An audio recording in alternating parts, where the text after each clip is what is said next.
There's 3.3 million migrants that come to Australia after the war. That's, I guess, when you see the building of modern Melbourne as we sort of know it today. When their families come over, they all do need homes, and so you do see this building of this growth of suburban sprawl. Whenever the economy picks up, then development picks up and the city grows.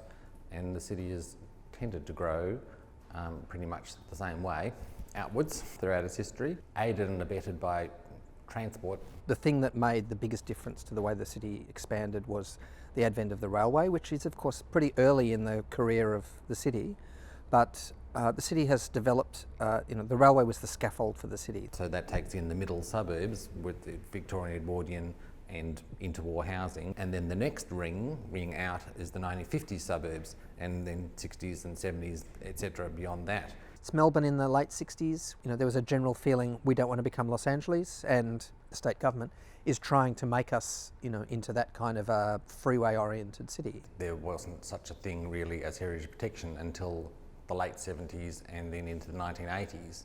Well, by then Melbourne was old enough to look backwards and say, well, we like these things that we built in the past, and that was the beginning of Melbourne growing in on itself again and coming back to the middle, out from the fringes, with the whole anti-freeway movement, anti-freeways, pro-heritage. The density of Melbourne, I think, is one of the nice things about Melbourne.